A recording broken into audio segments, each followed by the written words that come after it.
ഇതൊക്കെ പരസ്പരം അങ്ങോട്ടും ഇങ്ങോട്ടും മനസ്സിലാക്കിയുണ്ട്. എന്നിട്ട് അവനവൻ്റെ കാര്യങ്ങൾ എന്ത് ചെയ്താണ് ശരിയെന്ന് മറ്റൊന്ന് പറഞ്ഞു കൊടുക്കുക. അവന് വേണമെങ്കിൽ വിശ്വസിക്കുക, അല്ലെങ്കിൽ ഒഴിവാ. എന്താ അപ്പോഴേക്കും സംഭവിക്കുക? അവിടെ ലോകം ഇടിഞ്ഞു വീഴും. എപ്പോഴും ആകാശം പൊളിഞ്ഞു വീഴുമെന്നാണ് ചോദിക്കല്. ഇത് പറഞ്ഞാൽ ആകാശം പൊളിഞ്ഞു വീഴും അല്ല, ഇതിൽ പറയുമ്പോഴേക്കും ഇങ്ങനെ ആകാശം പൊളിഞ്ഞു വീണ്. രാഷ്ട്രീയം പറയുമ്പോൾ ഇല്ലാത്ത പ്രശ്നം എന്താ? ഇത്രയും പരസ്യമായി നടക്കുന്ന ഒരു കാര്യത്തെക്കുറിച്ചാണ് അതിൻ്റെ പിറകിൽ എന്തോ നിഗൂഢതയുണ്ട്, ദുരൂഹമായിട്ടുണ്ട്. അവര് രണ്ട് മൈക്കും ഒരു ചെറിയ സ്പീക്കറും വാങ്ങിയിട്ടുണ്ട്. അതിനെന്തോ ഒരു വിദേശ ഫണ്ട് കിട്ടിയിട്ടുണ്ടാവണം. കഴിഞ്ഞ ആഴ്ചയിലാണ് ചില കുട്ടികൾ അവരുടെ പ്രബോധന പ്രവർത്തനത്തിൻ്റെ ഭാഗമായി കോഴിക്കോട് ബീച്ചിൽ അവർ മനസ്സിലാക്കിയ ഒരു മതത്തെ മറ്റുള്ള സുഹൃത്തുക്കളോട് സംസാരിക്കുന്ന ഒരു വീഡിയോ അവരവരുടെ സോഷ്യൽ മീഡിയ പേജുകളിൽ അത് അപ്ലോഡ് ചെയ്യുന്നു. അതിനെ തുടർന്ന് ചില വിവാദങ്ങൾ. മുതലെടുക്കാൻ വേണ്ടി കാത്തിരുന്നവർ മുതലെടുക്കാൻ ശ്രമിച്ചു, പരിഹാസത്തിന് പറ്റുന്നവർ അങ്ങനെ ഉപയോഗിച്ചു. സത്യത്തിൽ ഈ പൊതു ഇടങ്ങൾ അത് മതം പറയാൻ പറ്റുന്ന ഒരു സ്ഥലമാണോ അല്ലേ? അല്ല, ഈ കോഴിക്കോട് ബീച്ച് ഇന്ത്യയിൽപ്പെട്ടതാണോ? അല്ല, സംശയം ചോദിക്കുകയാണ്. കോഴിക്കോട് ബീച്ച്, എറണാകുളം, അതേപോലെ തന്നെ മറൈൻ ഡ്രൈവ്, തിരുവനന്തപുരം, പിന്നെ ശംഖുമുഖം, കടപ്പുറം, ഇതൊന്നും പിന്നെ ഇന്ത്യക്ക് പുറത്തുള്ള സ്ഥലമല്ലല്ലോ. ഇന്ത്യയിൽ ഒരു ഭരണഘടന ഉണ്ട്. ആ ഭരണഘടന അനുസരിച്ചാണ് ഇന്ത്യൻ്റെ കാര്യങ്ങളൊക്കെ മുന്നോട്ട് പോകുന്നത്. ആ ഭരണഘടനയിൽ ആർട്ടിക്കിൾ 25 കൃത്യമായി പറയുന്നുണ്ട് എന്ത്? ഒരു പൗരൻ്റെ മൗലികാവകാശത്തിൽപ്പെട്ടതാണെന്ത്? 3 കാര്യം പറയുന്നത്. അവനിഷ്ടപ്പെട്ട മതം വിശ്വസിക്കാം, അവിടെ നിർത്തിയില്ല. രണ്ടാമത് അത് ആചരിക്കാം, അതിൻ്റെ ആചാരങ്ങളും അനുഷ്ഠാനങ്ങളും പ്രകടമായി തന്നെ അയാൾക്ക് എന്ത് ചെയ്യുക? ആചരിക്കാം, അവിടെ നിർത്തിയില്ല. മൂന്നാമത്തത് പ്രൊപ്പഗേറ്റ് ചെയ്യാം, അതെന്ത് ചെയ്യാം? പ്രചരിപ്പിക്കാം. ഇതെവിടെയുള്ളതെന്നറിയോ? ഇന്ത്യയുടെ ഭരണഘടനയിലുള്ള ഏതെങ്കിലും ക്ലോസിലല്ല, ഒരു പൗരൻ്റെ മൗലികാവകാശങ്ങൾ എഴുതി ചേർത്ത ക്ലോസാണ്. അങ്ങനെയുള്ള ക്ലോസുള്ള ഒരു ഇന്ത്യ രാജ്യത്തിൻ്റെ സംസ്ഥാനത്തിൻ്റെ പേരാണ് കേരളം. ആ കേരളത്തിലെ ഒരു ജില്ലേൻ്റെ പേരാണ് കോഴിക്കോട്. ആ കോഴിക്കോട് ജില്ലയിലെ നല്ലൊരു വിഭാഗം ആളുകൾ മറ്റു ജില്ലയിൽ നിന്നും പിന്നെ കാറ്റുകൊള്ളാനും മറ്റു ആവശ്യങ്ങൾക്കൊക്കെ വരുന്ന ഒരു സ്ഥലമാണ് കോഴിക്കോട് ബീച്ച്. ആ കോഴിക്കോട് ബീച്ച് നമ്മൾ കണ്ടിടത്തോളം, നമ്മൾ അറിഞ്ഞിടത്തോളം അതിൻ്റെ ചരിത്രം നോക്കിയാലും അവിടെ എല്ലാ ആശയങ്ങളും പ്രചരിപ്പിക്കപ്പെടുകയും സംസാരിക്കപ്പെടുകയും ചർച്ച ചെയ്യപ്പെടുകയും അങ്ങനെ ജനങ്ങൾ അവിടെ എല്ലാ നിലക്കും അഭിനമിച്ചു കൊണ്ടിരിക്കുന്ന ഒരു ഹിസ്റ്ററിയാണ് ഇതിനുള്ളത്. എന്താ സംശയം? കോഴിക്കോട് ബീച്ചിൽ സമ്മേളനം വെക്കാത്ത രാഷ്ട്രീയ പാർട്ടികളുണ്ടോ? കോഴിക്കോട് ബീച്ചിൽ കോൺഫറൻസ് സംഘടിപ്പിക്കാത്ത മതസംഘടനകളുണ്ടോ? കോഴിക്കോട് ബീച്ചിൽ ഒരുമിച്ച് കൂടാത്ത സാംസ്കാരിക സംഘടനകളുണ്ടോ? അന്ന് ഏതെങ്കിലും വിഭാഗത്തിൻ്റെ സാംസ്കാരിക സമ്മേളനമോ പരിപാടിയോ എന്തെങ്കിലും വേറെ ഉള്ളവരൊക്കെ അവിടുന്ന് ഒഴിഞ്ഞു പോകാറോ പതിവ്? അല്ല, അതതിൻ്റെ വലിപ്പത്തിനനുസരിച്ച് ഇപ്പോൾ ചെറിയ പരിപാടിയാണെങ്കിൽ ഒരു മൂലൊക്കെ നടക്കുന്നുണ്ടാവും, അതിൻ്റെ സ്പീക്കറും കാര്യങ്ങളും വെച്ചിട്ടുണ്ടാവും, അതവിടെ നടക്കും, അത് ഇഷ്ടമുള്ള പോയി കേൾക്കും. അല്ലാത്തവർ അവിടെ കാറ്റുകൊണ്ടിരിക്കുന്നുണ്ടാവും, ബാക്കി കാര്യങ്ങളൊക്കെ ചെയ്യുന്നുണ്ടാവും. കുറച്ച് വലിയ പരിപാടിയാണെങ്കിലോ ആ പരിപാടിക്ക് അതിൻ്റെ ആ ലെങ്ത്ത് കഴിഞ്ഞാൽ അവിടുന്ന് അങ്ങോട്ട് ജനങ്ങൾ അവിടെ ഉണ്ടാവും, ഇതിൻ്റെ ഇടയിലൂടെ ആളുണ്ടാവും, അവിടെ നടക്കുന്ന പരിപാടി കേൾക്കണോലുണ്ടാവും. ഇതാ രീതിയിൽ കാലങ്ങൾ എത്രയായി? എന്താ ഇപ്പോൾ ചർച്ച ചെയ്യാൻ കാരണം? ആ സാഹചര്യത്തെയാണ് നമ്മൾ കാണേണ്ടത്. അത് മറ്റൊന്നുമല്ല. ഇതിപ്പോൾ ഈ പിന്നെ അൺമാസ്കിങ് അനോമലീസ് എന്ന് പറയുന്ന പ്ലാറ്റ്ഫോമിലുള്ള കുട്ടികളാണെന്ന് ചെയ്തിട്ടുള്ളത്. അവരിവിടെ ഒരു സുപ്രഭാതത്തിൽ ഈ കാര്യങ്ങൾ തുടങ്ങിയതുമല്ല. അവർ ആ യൂട്യൂബ് ചാനലിൽ നോക്കിയാൽ കാണാൻ പറ്റും. അവർ 2 വിഭാഗത്തിന് നേരെ 2 വിഭാഗം ഇവിടെ ഉണ്ടാക്കുന്ന വിദ്വേഷത്തിന് എതിരെ അതിൻ്റെ പുറന്തോട് പൊട്ടിക്കാൻ വേണ്ടി വളരെ ദൈക്ഷണികമായി ഇടപെട്ടുകൊണ്ടിരിക്കുന്ന കുട്ടികളാണ്. അത് ഈ കേരളത്തിൻ്റെ, ഇന്ത്യ രാജ്യത്തിൻ്റെ ഈ ഭരണഘടന, ആ ഭരണഘടന നമുക്ക് നൽകുന്ന അവകാശങ്ങൾക്ക് എതിരായിട്ടുള്ള ഒരു നരേറ്റീവ്, എതിരായിട്ടുള്ള ഒരു സമീപനം. അതായത് ഇവിടെ ആരും ഉണ്ടാകാൻ പാടില്ല, സംസാരിക്കാൻ പാടില്ല. അതിപ്പോൾ കേന്ദ്രത്തിൻ്റെ ഭാഗത്തു നിന്നാണ് കുറച്ച് കാലമായിട്ട് എന്ത് ചെയ്തിട്ടുള്ളത് വന്നിട്ടുള്ളത്. അതായത് ഒരു അഭിപ്രായം പറയാൻ പാടില്ല, എതിരഭിപ്രായം ഒന്നും പറയാൻ പാടില്ല എന്ന രീതിയിലൊരു കാര്യങ്ങൾ വരുന്നുണ്ട്. മറ്റൊന്നെന്താ വെച്ചാൽ ഇസ്ലാമിന് നേരെ, പ്രത്യേകിച്ച് മതം എന്നുള്ളതൊക്കെ ഇസ്ലാമിന് നേരെ ഒരു ഇസ്ലാമോഫോബിക് അന്തരീക്ഷം ഇവിടെ ഉണ്ടാക്കിയിട്ടുണ്ട്. ആ ഇസ്ലാമോഫോബിക് അന്തരീക്ഷത്തിന് വെള്ളവും വളവും നൽകുന്ന ചർച്ചകൾ, ഡിബേറ്റുകൾ, സംവാദങ്ങൾ, അതിന് ഈ ബീച്ച് എപ്പോഴും സാക്ഷിയാകലുണ്ട്. ഈ ബീച്ചിൽ എത്ര ഇതുപോലെ മൈക്ക് പിടിച്ചുകൊണ്ട് പെൺകുട്ടികളെ നേരെയും അവിടെ കാറ്റ് കൊള്ളാൻ വരുന്ന ആൾക്കാരുടെ നേരെയും, അതേപോലെ തന്നെ കോളേജുകൾ തോറും, ഓരോ കോളേജുകൾ തോറും കയറി ഇറങ്ങി ഇവിടുത്തെ ചില ചാനലുകൾ തന്നെ അതൊരു പ്രത്യേക പ്രോഗ്രാമാക്കി മാറ്റിയിട്ടുണ്ട്. എന്നിട്ട് വന്നിട്ട് പ്രത്യേകിച്ച് മഫ്തൊക്കെ ഇട്ട കുട്ടികളുടെ മുമ്പിൽ വന്നിട്ട് ഈ മൈക്ക് നീട്ടിയിട്ട് ചോദിക്കുന്നത്, അല്ല നിങ്ങൾക്കൊന്നും പറയാല്ലേ, പിന്നെ നിങ്ങൾ ഈ ഇസ്ലാമിലായതുകൊണ്ടല്ലേ ഇപ്പം നിങ്ങൾക്ക് ഈ മഫ്ത് ഇടേണ്ടി വന്നത്, നിങ്ങൾക്ക് സ്വത്തവകാശം ശരിക്കും തരുന്നില്ലല്ലോ. ഇങ്ങനെ ഇസ്ലാമിനെയും പ്രവാചകൻ സല്ലല്ലാഹു അലൈഹി വസല്ലമയെയും അതുപോലെ തന്നെ ഖുർആനിനെയും അത് ഏതോ ഒരു പിന്നെ പഴയ നൂറ്റാണ്ടിലുള്ള ഒരു മതമാണ്, ഇപ്പോൾ ഈ ആധുനിക ലോകത്തിൽ ചേരാത്തതാണ് എന്നൊരു നെറേറ്റീവ് ഉണ്ടാക്കാനും ഇവരെ കൊണ്ട് പ്രതികരിപ്പിക്കാനും വേണ്ടി ഒട്ടനവധി പരിപാടികളും പദ്ധതികളോടെ നടത്തിയിട്ടുണ്ട്. പിന്നെ കുറച്ച് കാലമായിട്ട് ഈ ജെൻഡർ ന്യൂട്രാലിറ്റി, LGBTQ ആക്ടിവിസം ഇതൊക്കെ ഇപ്പോൾ ഇവിടെ ജനകീയവൽക്കരിക്കുന്നതിന് വേണ്ടിയിട്ട് കവലകൾ തോറും ഈ ബീച്ച് അടക്കമുള്ള സ്ഥലങ്ങളിൽ കവലകൾ തോറും നടന്നിട്ട് ഇതുപോലുള്ള അഭിപ്രായം ചോദിക്കുന്ന ചോദ്യങ്ങളൊക്കെ നമ്മൾ കേട്ടാൽ നമ്മൾ അത് പിന്നെ ഒരു സംസ്കാരമുള്ള മനുഷ്യന്മാർക്ക് കേട്ട് നിൽക്കാൻ പറ്റുന്ന ചോദ്യങ്ങളൊന്നും അത് പബ്ലിക്കിലാണ് ഉള്ളത്. പബ്ലിക്കിൽ ചോദിക്കുന്നു, പബ്ലിക്കിൽ അപ്ലോഡ് ചെയ്യുന്നു. എന്നിട്ട് പൊതുവെ ഇസ്ലാമിന്, മുസ്ലിങ്ങൾക്ക്, പൊതുവെ മതത്തിന് എതിരായിട്ടുള്ളൊരു ഗ്രൗണ്ട് വർക്ക് ഇവിടെ നടത്താൻ തുടങ്ങിയിട്ട് കുറച്ച് കാലമായി. അപ്പോൾ അതിനെ ശരിക്ക് ബൗദ്ധികമായി ചോദ്യം ചെയ്ത ഒരു പ്ലാറ്റ്ഫോമിൻ്റെ പേരാണെന്ത്, ഈ അൺമാസ്കിങ് അനോണിമസ് എന്ന് പറയുന്നത്. അവരാ പണിയെടുത്തു, അത് എത്തേണ്ടിടത്ത് എത്തി, കൊള്ളേണ്ടിടത്ത് കൊണ്ടു. ഇവിടെ എത്ര കാലം ഉണ്ടാക്കിയ അതിൻ്റെ മുഖമൂടി അതിൻ്റെ പേര് പറഞ്ഞതുപോലെ തന്നെ വലിച്ചു കയറപ്പെട്ടു. തർക്കമൊന്നുമില്ല കാര്യത്തിൽ.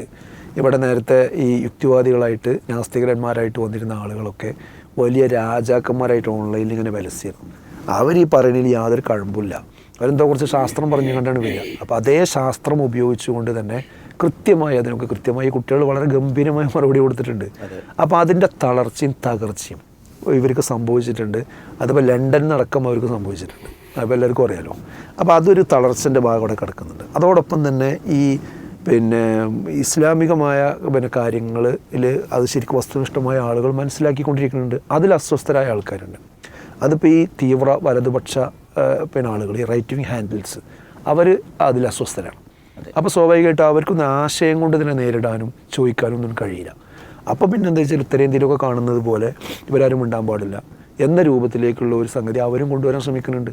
അപ്പോൾ ഈ ഒരു വിഷയത്തിൽ ഇപ്പോൾ വിവാദമായി എന്ന് പറയുന്നത് ഇപ്പോൾ ഈ അവരുടെ TV, അവരുടെ സംവിധാനങ്ങൾ, അവരുടെ ചില പിന്നെ സംഘടനകൾ, ഈ ഹിന്ദു ഐക്യവേദിയെ പോലുള്ള സംവിധാനങ്ങൾ, ജനൻ TV പോലുള്ള ആൾക്കാർ, ഇവരല്ലാതെ ശരിക്ക് ചിന്തിക്കുന്ന ഇന്ത്യൻ ഭരണഘടന മനസ്സിലാക്കിയ, ഇന്ത്യയുടെ ബഹുസ്വരത മനസ്സിലാക്കിയ ഉത്തരവാദപ്പെട്ട ആരും എന്ത് ചെയ്തിട്ടില്ല. ഒരു സംഘടനയോ ആ നിലക്കുള്ള ആൾക്കാരോ ആരും ഇതിനെതിരെ രംഗത്ത് വന്നിട്ടൊന്നുമില്ല. നമ്മളിത് വലിയ വിവാദമായി, വലിയ പ്രശ്നമായി എന്ന് പറയുമ്പോൾ ഈ സോഷ്യൽ മീഡിയ അങ്ങനെ നോക്കുമ്പോൾ ഞാൻ ഈ പറഞ്ഞ രണ്ട് സൈഡിലുള്ള ആൾക്കാരുണ്ടല്ലോ, അവരിതിന് കാര്യമായിട്ട് എന്ത് ചെയ്തിട്ടുണ്ട്, അവർക്ക് ഈ അസ്വസ്ഥത ഉള്ളതുകൊണ്ട്, അതായത് അത് നേരത്തെ ഉള്ള ഒരു ദേഷ്യമാണത്, ആ ദേഷ്യം തീർക്കാൻ പറ്റിയൊരു അന്തരീക്ഷം ഒരു സാഹചര്യം കിട്ടിയാണ്ട് എന്ത് ചെയ്യണം, അവരായിട്ട് ഡെവലപ്പ് ചെയ്ത് വിവാദമാക്കി കൊണ്ടുവരികയാണ്. അതാണ് ഇതിൻ്റെ ഒരു വശം എന്ന് പറയുന്നത്. മറ്റൊന്ന് നമ്മൾ പിന്നെ ഇപ്പോൾ ഈ വിഷയം വന്നപ്പോൾ ശ്രദ്ധിച്ച ഒരു കാര്യം എന്താണെന്ന് വെച്ചാൽ, ഇപ്പോൾ മുസ്ലിം പക്ഷത്തു നിന്ന് തന്നെ ഈ ഷുഹൈബുൽ ഹൈത്തമിയെ പോലെയുള്ള ആളുകൾ എന്ത് ചെയ്തിട്ടുണ്ട്, ഇതൊരു അപകടകരമായ നീക്കമാണ്, ഇത് ശരിയാവില്ല എന്ന്. അപ്പോൾ പിന്നെ മാതൃഭൂമി പോലെയുള്ള ചാനലുകൾ അതൊരു വാർത്തയാക്കി. അങ്ങനത്തെ ഒരു ട്രെൻഡ് അങ്ങനെ മുസ്ലിം പണ്ഡിതന്മാരിൽ നിന്ന് തന്നെ എന്തല്ല, ഈ നീക്കം ശരിയല്ല എന്നൊരു ആക്ഷേപം വന്നിട്ടുണ്ട് എന്നുള്ള ഒരു രീതിയിൽ വന്നു. അവിടെ ഒരു ആശയക്കുഴപ്പമുണ്ട് ആളുകൾക്ക്. അതെന്താ വെച്ചാൽ ഇന്ത്യ മാറിയിട്ടുണ്ട്. അപ്പോൾ ഇന്ത്യ പഴയ പോലെയല്ല. അപ്പോൾ അങ്ങനത്തെ ഒരു സാഹചര്യത്തിൽ നമ്മളിതൊരു പക്വതയില്ലാത്ത പ്രവർത്തനമാണ്, ഇങ്ങനെ പിന്നെ പുറത്തുപോയ ആളുകളോട് സംസാരിക്കുക എന്നുള്ളത്. അപ്പോൾ അത് ഈ ഒരു പുതിയ കാലഘട്ടത്തിൽ വിവേകമില്ലാത്ത ഏർപ്പാടാണ്, ഒരു ബസീറത്തില്ലാത്ത ഏർപ്പാടാണ് എന്ന രീതിയിലേക്കുള്ള ഒരു നെറേറ്റീവാണ് എന്ത് ചെയ്യുന്നത് കൊണ്ടുവരുന്നത്.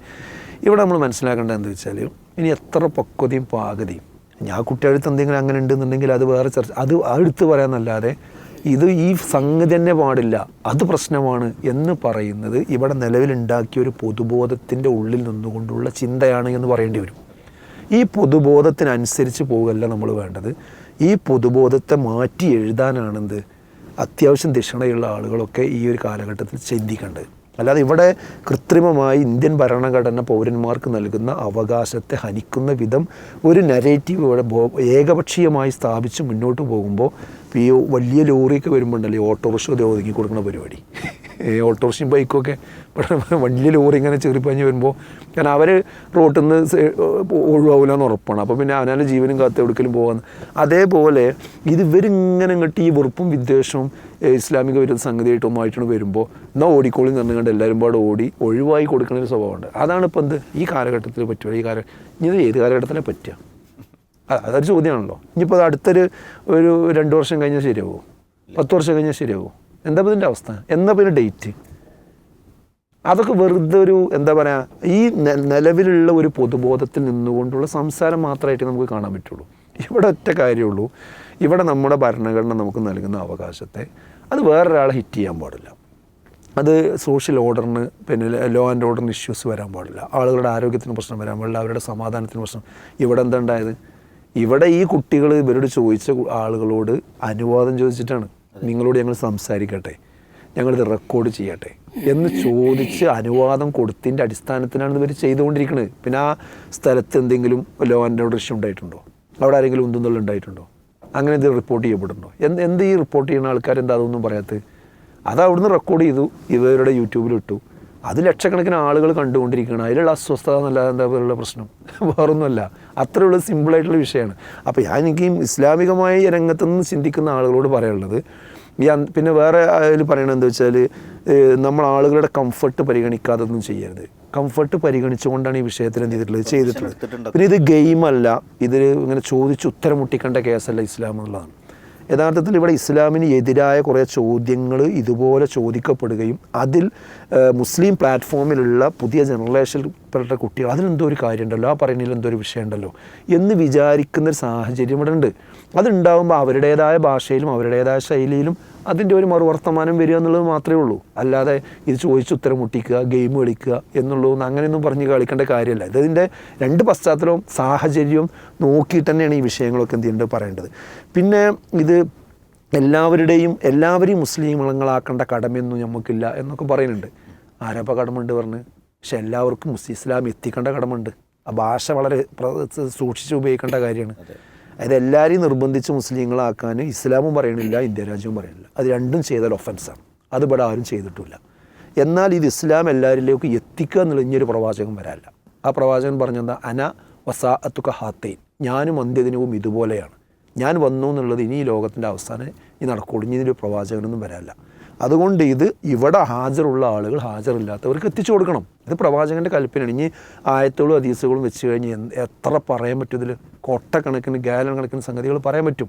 അപ്പോൾ അതൊക്കെ നിലവിലുണ്ടായിരിക്കെ ഇതിങ്ങനെ ഒരു സൂപ്പർ മാർക്കറ്റിൽ സാധനങ്ങൾ വെച്ചാൽ മതി, ആളുകളൊക്കെ ഇങ്ങനെ കയറി വരുമ്പോൾ അങ്ങനെ നോക്കിയിട്ട് എടുത്ത് പോയിക്കോളും, അല്ലാതെ നമ്മൾ പറയണ്ട എന്ന രീതി ഒരിക്കലും ശരിയല്ല. അത് അദ്ദേഹത്തിൻ്റെ വിവരവും കാര്യങ്ങളൊക്കെ മുന്നിൽ വെച്ചുകൊണ്ട് തന്നെ പറയട്ടെ, അദ്ദേഹം തിരുത്തേണ്ട കാര്യമാണ്. അത് അദ്ദേഹം നല്ല അദ്ദേഹത്തെ പോലെ ആരൊക്കെയാണോ സംസാരിക്കുന്നത് തിരുത്തേണ്ട കാര്യമാണ്. അങ്ങനെ ആണെങ്കിൽ അതെന്നുണ്ടെങ്കിൽ ഇപ്പോൾ ഇവിടെ പിന്നെ മുസ്ലിം സംഘടനകൾ പിന്നെ അതുപോലെ തന്നെ സ്ഥാപനങ്ങൾ സംവിധാനങ്ങളൊന്നും ആവശ്യമില്ലല്ലോ. ആൾക്കാർ ഇതിങ്ങനെ മനസ്സിലാക്കി പോയിക്കോളും, നമ്മളൊക്കെ ഇസ്ലാമായിട്ടാണ് ജീവിച്ചാൽ മതി എന്നുള്ള രൂപത്തിലാണല്ലോ. അപ്പോൾ ഈ ഇസ്ലാമിക വിരുദ്ധമായ കാര്യങ്ങൾ പ്രചരിപ്പിക്കാൻ സംഘടനകൾ ഇവിടെ ഉണ്ട്, അത് പ്രചരിപ്പിക്കാൻ മീഡിയകൾ ഇവിടെ ഉണ്ട്, അത് പ്രചരിപ്പിക്കാൻ ആസൂത്രണം ഇവിടെ ഉണ്ട്, അത് പിന്നെ പ്രചരിപ്പിക്കാൻ വിദ്വേഷം ഇവിടെ ഉണ്ട്, അത് പ്രചരിപ്പിക്കാൻ ഭരണകൂടത്തിൻ്റെ സ്വാധീനങ്ങൾ കിട്ടുന്നുണ്ട്, അത് പ്രചരിപ്പിക്കാൻ ലോകാടിസ്ഥാനത്തിലുള്ള പിന്നെ കാഴ്ചപ്പാടുകളും നെഗറ്റീവുകളും രൂപപ്പെടുന്നുണ്ട്. എല്ലാവിധ ആസൂത്രണവും ഒരു ഭാഗത്ത് നടക്കുകയും മറുഭാഗത്ത് ഇതൊക്കെ പഠിച്ചോളും എന്ന് വിചാരിച്ചുകൊണ്ടിരുന്നാൽ അതൊക്കെ ആ വർത്തമാനത്തിലൊക്കെ എന്താ ആത്മാർത്ഥമുള്ളത്? അപ്പോൾ അത് അത്തരം ആളുകൾ എന്ത് ചെയ്യേണ്ടതുണ്ട്, അതിനെക്കുറിച്ച് അങ്ങനെ തന്നെ ചിന്തിക്കണം. അപ്പോൾ ഇപ്പോഴത്തെ അവസ്ഥ എന്ന് പറഞ്ഞാൽ ഈ പൊതുബോധം അത് മനസ്സിലാക്കി പക്വതയോടെ നീങ്ങണം എന്നുള്ളതൊക്കെ ശരിയാണ്. പക്ഷെ നമ്മൾ പക്വത എന്ന് പറയുന്നത് എന്തല്ല, പറയാതിരിക്കലല്ല, പറയലാണ്. പറയുന്നിടത്ത് എന്തെങ്കിലും പ്രശ്നങ്ങളുണ്ടെങ്കിൽ അത് നമുക്ക് സ്പെസിഫിക് ആയിട്ട് ചൂണ്ടിക്കാണിക്കുക, അത് തിരുത്തുക. അപ്പോൾ നമ്മൾ പൊതുബോധത്തിന് കീഴ്പ്പെടല്ല വേണ്ടത്, മറിച്ചൊരു ബദൽ പൊതുബോധം ഇവിടെ എന്ത് ചെയ്യണം, ഉണ്ടാക്കണം. ആ ബദൽ പൊതുബോധം എന്താണെന്ന് ചോദിച്ചാൽ ഇന്ത്യയുടെ പൊതുബോധമാണ്, ഇന്ത്യയുടെ ബഹുസ്വരതയാണ്, യൂണിറ്റി ഇൻ ഡൈവേഴ്സിറ്റി എന്ന് പറയുന്ന നാനാത്വത്തിൽ ഏകത്വം എന്ന് പറയുന്ന സംവിധാനമാണ്. അതല്ലാതെ എല്ലാവരും ഒന്നാകലുമല്ല, എല്ലാവരും വേറിട്ട് നിന്ന് കണ്ടാൽ മുണ്ടാത്ത അവസ്ഥ ഉണ്ടാകലുമല്ല. അങ്ങോട്ടും ഇങ്ങോട്ടും പരസ്പരം കാര്യങ്ങൾ അറിയണം. ഇപ്പോൾ ഞാൻ പറയട്ടെ, പിന്നെ അംജദ് ഒരു നാട്ടിൽ ഒന്ന് മാറി ഒരു വർഷത്തിന് താമസിക്കാൻ പോയി, പിന്നെ പരിചയമില്ലാത്ത നാട്ടിൽ പോയി. ഈ അവിടെ വീട്ടിൽ കയറിയിട്ട് ആരും എന്നോട് സംസാരിക്കണില്ല, ആരും മിണ്ടണില്ല, ഈ അവരോടും സംസാരിക്കണില്ല. ഇത് ഭയങ്കര പ്രശ്നമല്ലേ? ഈ അവിടെ ചെന്ന് കഴിഞ്ഞാൽ തൊട്ട അയൽവാസികൾ ആരാന്താ ഒന്ന് പരിചയപ്പെടുക, എവിടെ നിന്ന് വരുന്നത്, ഞാനിവിടെ വന്നാണ് ഇന്നാട്ട്, അവരുടെ ആ പ്രശ്നം തീർന്ന്. അതേപോലെ ഇവിടെ വ്യത്യസ്ത മതങ്ങളും ജാതികളും ഒക്കെ ജീവിക്കുമ്പോൾ ഒരു ബലി പറയുന്ന സ്വസ്ഥത സമാധാനം എന്ന് പറയുന്നില്ലേ, ആ സ്വസ്ഥതയും സമാധാനം കിട്ടണമെങ്കിൽ ആരാ ഹിന്ദു, ആരാ മുസ്ലിം, ആരാ ക്രിസ്ത്യാനി, ആരാ മതമുള്ളൂ, മതമില്ലാത്തവർ, ഇവിടെ എന്തൊക്കെ വിശ്വാസങ്ങളുണ്ട്, ഇതൊക്കെ പരസ്പരം അങ്ങോട്ടും ഇങ്ങോട്ടും മനസ്സിലാക്കിയാണ്ട് എന്നിട്ട് അവനവൻ്റെ കാര്യങ്ങൾ എന്ത് ചെയ്യുക, അതാണ് ശരിയെന്ന് മറ്റൊന്ന് പറഞ്ഞു കൊടുക്കുക. അവന് വേണമെങ്കിൽ വിശ്വസിക്കുക, അല്ലെങ്കിൽ ഒഴിവാക്കുക. എന്താ അപ്പോഴേക്കും സംഭവിക്കുക? അവിടെ ലോകം ഇടിഞ്ഞു വീഴും. എപ്പോഴും ആകാശം പൊളിഞ്ഞു വീഴുക എന്നാണ് ചോദിക്കല്. ഇത് പറഞ്ഞാൽ ആകാശം പൊളിഞ്ഞു വീഴും അല്ല, ഇതിൽ പറയുമ്പോഴേക്കും ഇങ്ങനെ ആകാശം പൊളിഞ്ഞു വീണ് രാഷ്ട്രീയം പറയുമ്പോൾ ഇല്ലാത്ത പ്രശ്നം എന്താ? വൈകുന്നേരത്തെ മീഡിയകളിൽ നടക്കുന്ന ചർച്ച എന്താ? അല്ല, രാത്രി അന്തിചർച്ചയിൽ എന്താ നടക്കുന്നത്? ഭയങ്കര ശാന്തമായി പക്വതയോടുകൂടി ഇങ്ങനെ എല്ലാവരും ഇരുന്നിട്ടുള്ള സംസാരം അല്ലല്ലോ. അങ്ങോട്ടും ഇങ്ങോട്ടും അത് എന്തിൻ്റെ പേരില്ല? ഇവിടെ രാജ്യത്തിൻ്റെ വളരെ ബേസിക്കായ കാര്യങ്ങളല്ല പലപ്പോഴും ചർച്ചയ്ക്ക് വരല്ലേ. എന്തെങ്കിലും വൈകാരിക ഇഷ്യൂ എടുത്തുകൊണ്ട് അവൻ അങ്ങോട്ട് പോയി ഇങ്ങോട്ട് വന്നു, മറ്റേ പാർട്ടി ഇങ്ങോട്ട് വിട്ടു, ഇയാളെ പ്രസ്താവന അതെന്ന് പറഞ്ഞുകൊണ്ട് അങ്ങോട്ടും ഇങ്ങോട്ടും അതിൽ അങ്ങനെ സംസാരിക്കുമ്പോൾ ഒന്നും പോകാത്ത ഒരു ഫാബ്രിക്, തകരാത്തൊരു ഫാബ്രിക്, മതപരമായ കാര്യങ്ങൾ ആ ഭാഷയിലൊന്നും അല്ല, വളരെ നല്ല ഭാഷയിലാണ് ഈ കാര്യങ്ങൾ അങ്ങോട്ടും സംസാരിക്കുമ്പോൾ ഇതൊക്കെ ഇടിഞ്ഞു പൊളിഞ്ഞു പോകും എന്നുകൊണ്ട് പറയും ചെയ്യുക. അപ്പോൾ നമ്മൾ മുസ്ലിം പക്ഷത്തു നിന്ന് തന്നെ ഇടിഞ്ഞു പൊളിഞ്ഞു പോകും കേട്ടോ, നിങ്ങൾ ശ്രദ്ധിക്കണം കേട്ടോ എന്ന് പറഞ്ഞാൽ പിന്നാലെ ഓടും ചെയ്യുക. അതൊന്നല്ല ശരി. ഇതിന് റൂട്ട് കോസിലാണ് കാണേണ്ടത്. കുറച്ച് കാലമായിട്ട് ഇപ്പോൾ ഈ 12 സംസ്ഥാനങ്ങളിൽ എന്ത് ചെയ്യുന്നുണ്ട്, ഇന്ത്യയിൽ നിർബന്ധിത മതപരിവർത്തന നിരോധന നിയമം പാസ്സാക്കിയ രാജ്യമാണ് നമ്മുടെ രാജ്യം എന്ന് മനസ്സിലാക്കണം. എന്താ അതിൻ്റെ അർത്ഥം? അതായത് ഇവിടെ നിർബന്ധിതമായിട്ട് മതത്തിലേക്ക് ചേർക്കാൻ ഇസ്ലാം എന്തായാലും പറയുന്നില്ല, ലാ ഇക്റാഹ ഫിദ്ദീൻ എന്നാണ്, നമ്മളത് രാജ്യം അനുവദിക്കുന്നില്ല. പിന്നെ എന്താണെന്ന് വെച്ചാൽ അത് നിർബന്ധിതമാണ് എന്ന് വരുത്തി തീർക്കുന്ന രീതിയിലേക്കാണ്. അപ്പോൾ മതം പ്രചരിപ്പിക്കാൻ അവിടെ അവകാശമുണ്ട്, അത് കേട്ടുകൊണ്ട് ഒരാൾക്ക് മാറിയ കുറ്റമാണ്. എങ്ങനെ അത് ശരിക്കും നമ്മളെ മൗലികാവകാശത്തിൻ്റെ ഒരു ലംഘനമായിട്ടാണ്. മൗലികാവകാശങ്ങളെ തളർത്തിയിടുന്ന വളഞ്ഞ വഴിയിലുള്ള നിയമനിർമ്മാണങ്ങൾ പലതും നടക്കുന്നുണ്ട്. അങ്ങനെ ഒരു വിഭാഗത്തിന് ഇവിടെ ഇങ്ങോട്ട് മൊത്തം അവർ കുഴപ്പക്കാരാണെന്ന് വരുത്തി തീർത്ത് ഒരു ജനോസൈഡിൻ്റെ ഒരു വംശഹത്യയുടെ പരിപാടിയാണ് ഇവിടെ നടക്കുന്നത്. അത് മനസ്സിലാക്കിയിട്ട് അതിനെതിരായിട്ട് ഇവിടെ എന്താണ് ഇസ്ലാം എന്ന് പറയാനുള്ള സ്പേസ് അത് പബ്ലിക്കിലുണ്ട്, അത് ഓൺലൈനുണ്ട്, ഓഫ്ലൈനിലുണ്ട്, സമ്മേളനത്തിലുണ്ട്, ഒക്കെ എല്ലാവർക്കും കിട്ടുന്ന അവകാശം എന്ത് ചെയ്യണം? അത് മതം പറയാനും കിട്ടണം. അപ്പോഴേക്ക് പൊട്ടിത്തെറിക്കണ തരിപ്പുണ്ടെങ്കിൽ അത് കൃത്യമായി ചർച്ച ചെയ്ത് കണ്ട് ആ വിഷയത്തെ അഡ്രസ്സ് ചെയ്യാനുള്ള നട്ടലാണ് നമ്മൾ കാണിക്കേണ്ടത്. ഇവിടെ സാഹചര്യങ്ങളും മറ്റുമൊക്കെ മാറില്ലേ എന്നൊക്കെ ഉള്ള ചോദ്യങ്ങളും മറ്റൊക്കെ നമ്മുടെ മുന്നിൽ വന്നുകൊണ്ടിരിക്കുമ്പോൾ ഒരു മതത്തിൻ്റെ പ്രചാരണത്തിനും മറ്റും മാത്രമായി ചില റെസ്ട്രിക്ഷൻസ് അത് മുന്നിൽ വെക്കുകയൊക്കെ ചെയ്യുന്ന ഇത്തരത്തിലുള്ള ഒരു കാപ്പട്യം യഥാർത്ഥത്തിൽ നമ്മുടെ സമൂഹത്തിൽ ഉണ്ടായിട്ടുണ്ട് എന്നുള്ളതാണ് ഇവിടെ സൂചിപ്പിക്കപ്പെട്ടുള്ളത്. അമീത് മാഷെ, ഇത് ഈ രൂപത്തിൽ വിവാദമാക്കാനിപ്പോൾ ഇതിൽ എന്താ ഉള്ളത് എന്നൊരു ചോദ്യം നമ്മുടെ മുമ്പിലുണ്ട്. അല്ല, ഇപ്പോൾ നമ്മൾ ഇതിൻ്റെ ഒപ്പം വെച്ച് വായിക്കാവുന്ന ഒരു കാര്യമാണ്. ഇപ്പോൾ ഈ ഓണാഘോഷങ്ങൾ ഇത് മുസ്ലിങ്ങളും ആഘോഷിക്കണം എന്ന് പറഞ്ഞതിന് അല്ലെങ്കിൽ പറയുന്നതിന് ഉള്ള ഒരു കാരണം പറഞ്ഞാൽ എന്താണ്? ഇവിടുത്തെ സെക്കുലർ സ്പേസ് സംരക്ഷിക്കപ്പെടണം, അല്ലെങ്കിൽ സെക്കുലർ കൾച്ചർ നിലനിൽക്കണമെന്നുള്ളതാണ്. അപ്പോൾ ആ സ്പേസ് അവിടെ ഉണ്ടാകണമെന്ന് ആഗ്രഹിക്കുന്ന വിഭാഗങ്ങളാണെങ്കിൽ അവരെല്ലാത്തിനെയും അക്കോമഡേറ്റ് ചെയ്യുകയാണ് വേണ്ടത്. അപ്പോൾ നമുക്കറിയൊരു പൊതു ഇടം നമ്മൾ ഉപയോഗിക്കുമ്പോൾ പാലിക്കേണ്ട നിയമങ്ങളുണ്ട്, മര്യാദകളുണ്ട്, ചെയ്യാവുന്നതും ചെയ്യാൻ പാടില്ലാത്തതുമായിട്ടുള്ള കാര്യങ്ങളുണ്ട്. അപ്പോൾ ഈ നിയമങ്ങളും മര്യാദകളൊക്കെ പാലിച്ച് ചെയ്യാൻ ഈ രാജ്യം അനുവദിക്കുന്ന ഒരു കാര്യം, അത് ചെയ്യുന്നതിൽ ഒരു തെറ്റുമില്ലല്ലോ. അപ്പോൾ യഥാർത്ഥത്തിൽ എന്താ വെച്ച് കഴിഞ്ഞാൽ ഇവിടെ നമ്മുടെ നാട്ടിലിപ്പോൾ അങ്ങനത്തെ ഒരു നിയമത്തിൻ്റെ അനുവാദത്തിൻ്റെ അടിസ്ഥാനത്തിലാണ് ഇവിടെ പൊതുപ്രഭാഷണങ്ങൾ പബ്ലിക്കായിട്ട് നടക്കുന്നത്, സംഗീത പരിപാടികൾ നടക്കുന്നത്. അപ്പോൾ ഉദ്ഘാടന സമയങ്ങളിലൊക്കെ ചിലപ്പം ചെറിയൊരു സ്പേസിലാക്കാരം വലിയ ഈ ഡ്രമ്മും ഇതൊക്കെ വെച്ച് ആളുകൾ എന്ത് ചെയ്യുന്നത്. അപ്പോൾ ഇത് അതിൻ്റെ അടുത്തുകൂടെ രോഗികൾ കടന്നു പോകില്ലേ, ആംബുലൻസ് പോകില്ലേ, തൊട്ടടുത്ത് വീടുകളുണ്ടാവില്ലേ. അപ്പോൾ ആർക്കും ഒരു ഉപദ്രവവും ഇല്ലാത്ത വിധത്തിലാണ് ഇവരെല്ലാം ചെയ്യുന്നത് നമുക്ക് പറയാൻ പറ്റില്ല. എന്നാൽ ഇവിടെ ആലോചിച്ച് നോക്കൂ, വളരെ ചെറിയൊരു സ്പേസിൽ അത് നമുക്ക് ആ വീഡിയോസ് നോക്കിയാൽ തന്നെ അറിയാം, ബാക്കി കുറേ ആൾ കടല കുറിച്ചിട്ടോ ഐസ് നിന്നിട്ടോ അപ്പുറത്ത് നടക്കുന്നുണ്ട്, ഒരു കുഴപ്പമില്ല. ഇവിടെ എന്ത് ചെയ്യുന്നു, ഇവരെങ്ങനെ ചെറിയ മൈക്കോ ആയിട്ട് ഇവിടെ ഇരുന്ന് റെക്കോർഡിംഗ് ഇതൊക്കെ ആയിട്ട് എന്ത് ചെയ്യുന്നു, ഈ വളരെ ക്ലോസ് വിസിനിറ്റിയിൽ നിന്നിട്ട് ചർച്ച ചെയ്യുകയാണ് ചെയ്യുന്നത്. അപ്പോൾ സത്യത്തിൽ ഇതിപ്പോൾ റെക്കോർഡ് ചെയ്തത് കൊണ്ട് മാത്രമാണ് ഇത് പുറം ലോകം ഇത്രയും എത്തിയത്. ഈ റെക്കോർഡ് ചെയ്തിട്ടില്ലെങ്കിലോ ഇതേ രീതിയിൽ പബ്ലിഷ് ചെയ്തിട്ടില്ലെങ്കിലോ അവിടെയുള്ള ആളുകൾ മാത്രമാണിത് അറിയാൻ പോകുന്നത്. അപ്പോൾ ശരിക്കും പറഞ്ഞു കഴിഞ്ഞാൽ ഇത് ഒരു നല്ല കാര്യമല്ലേ? ഒരു മനുഷ്യരെ സംബന്ധിച്ചോളം എല്ലാവർക്കും സത്യാന്വേഷണത്തിനുള്ള ഒരാഗ്രഹമുണ്ടാകും, അതിന് അവസരം വേണമെന്നും ആളുകൾ ആഗ്രഹിക്കുന്നുണ്ടാവും. അപ്പം നമ്മളെ തേടിയിട്ട് നിങ്ങളൊരു സത്യാന്വേഷിയാണെങ്കിൽ ഞാൻ എന്താണ് പിന്നെ നിങ്ങളോട് സംസാരിച്ചു കൊള്ളട്ടെ എന്ന അനുവാദം ചോദിച്ച് അവരുടെ സ്വകാര്യതയെ ലംഘിക്കാതെ അവരുടെ പെർമിഷനോടെ തന്നെ ഒരാൾ എന്ത് ചെയ്യുന്നു ഈ ഒരു ചർച്ച നടത്തുന്നത്. യഥാർത്ഥത്തിൽ അത് ഏറ്റവും നല്ല ഒരു രൂപമായിട്ടല്ല നമ്മൾ കാണേണ്ടത്. പക്ഷെ അതിന് പകരം ഇതിനെ വിവാദമാക്കുമ്പോൾ, ഇതിനെ ഭയപ്പെടുമ്പോൾ, അത്തരം സംവാദങ്ങളെ ഭയപ്പെടുന്നവർ അവരാണ് യഥാർത്ഥത്തിൽ എന്ത് ചെയ്യുന്നത്, ഇവിടെ ഇതിനെ വിമർശിക്കുകയോ അല്ലെങ്കിൽ ഇതിനെ ഒരു പ്രശ്നമാക്കുകയോ ചെയ്യുന്നുള്ളൂ. എന്നാൽ ഇവിടെ പിന്നെ എനിക്ക് തോന്നിയ കാര്യം ഇത് റെക്കോർഡ് ചെയ്യണോ വേണ്ടേ എന്നൊക്കെയുള്ളൊരു ചോദ്യമാണ്. പക്ഷെ റെക്കോർഡ് ചെയ്തിട്ടില്ലെങ്കിലൊരു അപകടമുണ്ട്. എന്താ വെച്ചാൽ ഇപ്പോൾ നാളെ എന്താണ് എന്നോട് ഇന്ന രീതിയിലുള്ള ചോദ്യങ്ങളൊക്കെയാണ് ചോദിച്ചത്, ഇന്ന രീതിയിലെ ചർച്ച ചെയ്തതെന്ന് ഒരാൾ വിവാദമാക്കിയാൽ ആ മൊഴിയുടെ അടിസ്ഥാനത്തിൽ ഇവർക്ക് അപകടം ഉണ്ടാകും. അപ്പോൾ അതുകൊണ്ട് സ്വാഭാവികമായിട്ട് റെക്കോർഡ് ചെയ്യുന്നതാണ് സേഫായിട്ടുള്ള മോഡ് എന്ന് പറയുന്നത്. എന്തായാലും നമ്മൾ ചുരുക്കി പറയാം, ഇപ്പോൾ ഈ അമർത്യ സെൻ, അത് ഇന്ത്യയിൽ നോബൽ സമ്മാനം ലഭിച്ച വലിയ സാമ്പത്തിക ശാസ്ത്രജ്ഞരുള്ളതായിട്ടുള്ള അമർത്യ സെൻ, അദ്ദേഹത്തിൻ്റെ ഒരു പുസ്തകം തന്നെയുണ്ട്. അത് ഇന്ത്യയുടെ ഈ സംവാദ സംസ്കാരത്തെക്കുറിച്ച് ഉള്ളതാണ്.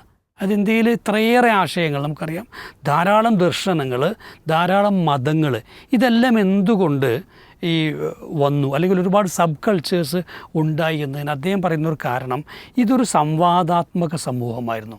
അതിലെല്ലാവർക്കും അതിന് അവസരമുണ്ടായിരുന്നു. അപ്പോൾ അത് കേൾക്കുന്നതിൽ കുറച്ച് പേരെന്ത് ചെയ്യും, സ്വീകരിക്കും, കുറച്ച് പേര് എന്നെ തിരസ്കരിക്കും. അപ്പോൾ അതുകൊണ്ട് തന്നെ ഒരുപാട് ഇത്തരത്തിലുള്ള ഈ എൻറ്റിറ്റീസ് നിലനിൽക്കാൻ കാരണം അതാണ് എന്ന് അദ്ദേഹം പറയുന്നത്. അപ്പോൾ അങ്ങനെയുള്ളൊരു സമൂഹത്തിൽ ഇത് വേണ്ട എന്ന് പറയുന്നത് ഇവിടുത്തെ പാരമ്പര്യത്തെ, ഇവിടുത്തെ സംസ്കാരത്തെ, ഇവിടുത്തെ ചരിത്രത്തെ നിഷേധിക്കലാണ്. നമുക്ക് ആലോചിച്ച് നോക്കുമ്പോൾ ശങ്കരാചാര്യരുടെ ദിഗ്വിജയത്തെക്കുറിച്ച് ഇതേ വിഭാഗമാണല്ലോ പറയുക. എന്താണ് ഈ ദിഗ്വിജയം? ഇവിടെ കേരളത്തിൽ ജനിച്ച ഒരു പണ്ഡിതൻ, അദ്ദേഹം അന്ന് നമുക്കറിയാം, അന്ന് ഇവിടെ ജൈന ബുദ്ധ മതങ്ങൾ ശക്തമായി നിൽക്കുന്ന കാലഘട്ടമാണ്. അതായത് പ്രത്യേകിച്ചും നോർത്ത് ഇന്ത്യൻ സംസ്ഥാനങ്ങളിലൊക്കെ, ആ ഭാഗങ്ങളിലൊക്കെ എന്ത് ചെയ്യുന്നു, ആ മതങ്ങളാണ് പ്രബലമായിട്ടുള്ളത്. അത് കേരളം വരെ എത്തി നിൽക്കുന്ന മതമായിരുന്നു. ആ സമയത്താണ് അദ്ദേഹം ഈ വേദാന്ത ദർശനങ്ങളിൽ അധിഷ്ഠിതമായിട്ടുള്ള ഒരു സംവാദ യാത്ര നടത്തുന്നത്. അദ്ദേഹത്തെ ആരും തടഞ്ഞിട്ടില്ലല്ലോ. തടഞ്ഞില്ല എന്ന് മാത്രമല്ല, അങ്ങനെ അദ്ദേഹം തോൽപ്പിച്ചു. ആ തോൽപ്പിച്ച് ഈ പറയുന്ന പണ്ഡിതന്മാർക്ക് മുകളിൽ ആധിപത്യം നേടിയിട്ടാണ് ഹൈന്ദവ ഇതിനെ തിരിച്ചു കൊണ്ടുവന്നാണ്. അപ്പോൾ അവിടെ ഒരു സംവാദാത്മകമായ സമീപനത്തെ ഈ രാജ്യം അംഗീകരിച്ചുകൊണ്ടല്ല ഇത് ചെയ്തത്. അങ്ങനെ അദ്ദേഹം ഈ മഠങ്ങളൊക്കെ എന്ത് ചെയ്യുന്നത്, സ്ഥാപിക്കുന്നത്. നമുക്കറിയാം, നമ്മുടെ രാജ്യത്ത് ഈ പഴയകാല രാജാക്കന്മാരുടെ ഒക്കെ കൊട്ടാരങ്ങളിൽ ഇത്തരത്തിൽ പണ്ഡിതന്മാർക്ക് പ്രത്യേകമായിട്ടുള്ള സ്ഥാനം ഉണ്ടായിരുന്നു. ഇനി എവിടെയെങ്കിലുമൊക്കെയുള്ള ഒരു വലിയ ഈ പണ്ഡിതനൊക്കെ വന്നു എന്ന് കിട്ടിയാൽ അദ്ദേഹത്തെ എന്ത് ചെയ്യും, കൊട്ടാരത്തിലേക്ക് വിളിപ്പിക്കും. എന്നിട്ട് അവിടുത്തെ പണ്ഡിതന്മാരായിട്ട് എന്ത് ചെയ്യും, ഏറ്റുമുട്ടിപ്പിക്കും. പക്ഷേ അങ്ങനെ രാജാക്കന്മാർ പഠിച്ചിരുന്നു, കാര്യങ്ങൾ മനസ്സിലാക്കിയിരുന്നു. അപ്പോൾ ഇന്നത്തെ ഭരണാധികാരികൾക്ക് അജ്ഞാതമായ, അവരെക്കാൾ കൂടുതൽ സെക്യുലറായ, അവരെക്കാൾ കൂടുതൽ ഈ ബൗദ്ധികമായി ഔന്നത്യമുണ്ടായിരുന്ന രാജാക്കന്മാരിവിടെ ഉണ്ടായിട്ടുണ്ട്. അപ്പോൾ ഒരിക്കലും തന്നെ അനുഭവ മണ്ഡപം എല്ലാം അങ്ങനത്തെ, നമുക്ക് വിക്രമാദിത്യ രാജാക്കന്മാരെടുത്താലും അക്ബറിനെടുത്താലും ഒക്കെ മറ്റേ മൗര്യ സാമ്രാജ്യത്തിനകത്തൊക്കെ ഇതുണ്ട്. ഈ 18 കവികൾ എന്ന് പറഞ്ഞാൽ കവികളല്ല എല്ലാവരും. അവർ പലരും പണ്ഡിതന്മാരും മറ്റു പല വ്യത്യസ്തമായിട്ടുള്ള ഫിലോസഫിക്കലും ഒക്കെ ആയിട്ടുള്ള ഡിസ്കഷനാണ് മധ്യകാല ഇന്ത്യ ഒരു ബഹുസ്വര ഇന്ത്യയായിട്ട് രൂപപ്പെടുന്നത്. ആ ബഹുസ്വര ഇന്ത്യയെ ഏകശിലാത്മകതയിലേക്ക് കൊണ്ടുപോകാനുള്ള ശ്രമമാണ് തീർച്ചയായിട്ടും. അപ്പോൾ വെച്ചാൽ ഇവിടെ ഇപ്പോൾ ഇത്രയും പരസ്യമായി നടക്കുന്ന ഒരു കാര്യത്തെക്കുറിച്ചാണ് അതിൻ്റെ പിറകിൽ എന്തോ നിഗൂഢതയുണ്ട്, ദുരൂഹമായിട്ടുണ്ട്. അവർ 2 മൈക്കും ഒരു ചെറിയ സ്പീക്കറും വാങ്ങിയിട്ടുണ്ട്. അതിനെന്തോ ഒരു വിദേശ ഫണ്ട് കിട്ടിയിട്ടുണ്ടാവണം ഈ രീതിയിലുള്ള ചർച്ചകൾ പോകുന്നത്. അപ്പോൾ എനിക്ക് പറഞ്ഞാൽ ഈ നമ്മുടെ നാട്ടിൽ ഒരുപാട് വളരെ മോശപ്പെട്ട പ്രാങ്കുകൾ തെരുവുകളിൽ നടക്കുന്നുണ്ട്. അതിന് പ്രശ്നമില്ല. നൈറ്റ് ലൈഫ് ഇവിടെ പ്രോത്സാഹിപ്പിക്കപ്പെടുന്നുണ്ട്. അതിനെന്തില്ല, പ്രശ്നമില്ല. പക്ഷേ ഇവർ മനസ്സിലാക്കാത്തൊരു കാര്യം വെച്ചാൽ നമ്മുടെ രാജ്യത്തെ മുഴുവൻ ജനങ്ങളും ഈ പറയുന്ന എൻ്റർടൈൻമെൻറ്റ്സിൽ, വിനോദത്തിൽ മാത്രം സമാധാനം കണ്ടെത്തുന്നവരോ ആനന്ദം കണ്ടെത്തുന്നവരോ അല്ല. മറിച്ച് മനുഷ്യനെ സംബന്ധിച്ചിടത്തോളം ബൗദ്ധികമായ, ആത്മീയമായ അന്വേഷണങ്ങൾ അതിനേക്കാളും എത്രയോ വലുതാണ്, അപ്പുറത്തുള്ളതാണ്. അത്തരം അന്വേഷണങ്ങൾക്ക് ലൂടെയാണ് ശാശ്വതമായ സമാധാനവും ശാന്തിയൊക്കെ മനുഷ്യർ കണ്ടെത്തുകയും ചെയ്യുന്നത്. അതുകൊണ്ട് തന്നെ അത്തരത്തിലുള്ള അന്വേഷണങ്ങൾക്ക് കൂടുതലായ പ്രോത്സാഹനങ്ങൾ വളരെ പോസിറ്റീവായിട്ട് അതുണ്ടാവുകയാണ് വേണ്ടത്. ഈ നമുക്കറിയാം, ഇവിടെ മഠങ്ങളും ഈ സന്യാസി സമൂഹങ്ങളും ഒക്കെ ഉണ്ടാകാൻ കാരണം എന്താണ്? അങ്ങനെയുള്ള ഒരു സംസ്കാരത്തിൻ്റെ കൂടെ കോൺഫ്ലുവൻസ്, ഒരു സമന്വയം നിലനിൽക്കുന്ന ഒരു രാജ്യമാണിവിടെ. അപ്പോൾ യഥാർത്ഥത്തിൽ മനുഷ്യർ അവരുടെ ഈ സമാധാനത്തിന് വേണ്ടി, അവരുടെ ആത്മീയ ശാന്തിക്ക് വേണ്ടി ഒക്കെ നടത്തുന്ന ബൗദ്ധികമായ, ആത്മീയമായ അന്വേഷണങ്ങൾക്ക് മാത്രം തടയിടുകയും ബാക്കി എല്ലാത്തിനെയും പ്രോത്സാഹിപ്പിക്കുകയും ചെയ്യുന്നത് ആത്യന്തികമായിട്ട് ഇതിനൊരു ആത്മീയ സമൂഹമല്ലാതെയാക്കി മാറ്റും. ബൗദ്ധിക തലത്തിലുള്ള ചർച്ചകളും കുറച്ച് കഴിയുമ്പോൾ തടയപ്പെടുന്ന അവസ്ഥയിലേക്ക് വരാം. അതുകൊണ്ട് തന്നെ ഇവിടെ ഇത്തരം അനുവാദങ്ങൾ നിലനിൽക്കണം. അത് ബൗദ്ധിക സമൂഹമാണ് ഇതിനാദ്യമായിട്ട് ഉത്തരം പറയേണ്ടത്. ഏതായിരുന്നാലും ഇവിടെ ഇന്ത്യൻ ഭരണഘടന അനുസരിച്ച് എന്തെല്ലാം അനുവാദങ്ങളും അതുപോലെ തന്നെ അതിൻ്റെ നിയമതലത്തിൽ നിന്നുകൊണ്ട് ചെയ്യാൻ പറ്റുന്ന കാര്യങ്ങളുണ്ടോ അവിടെ എല്ലാവർക്കും ഒരുപോലെ ലഭിക്കുന്ന സ്വാതന്ത്ര്യവും സമത്വവും എല്ലാം ഉണ്ടായിരിക്കണം എന്നുള്ളത് തന്നെയാണ് നമ്മുടെ കാഴ്ചപ്പാട്. ഇത്തരം മതവും അതിൻ്റെ ചർച്ചകളുമൊക്കെ പൊതുസമൂഹത്തിൽ ഇപ്പോൾ ഉള്ളതുപോലെ തന്നെ വൃത്തിയിൽ ഇനിയും മുന്നോട്ട് കൊണ്ടുപോവുക എന്നത് തന്നെയാണ് ഈ രാജ്യത്തിനും കരണീയമായിട്ടുള്ളത് എന്നാണ് നാം തിരിച്ചറിയുന്നത്.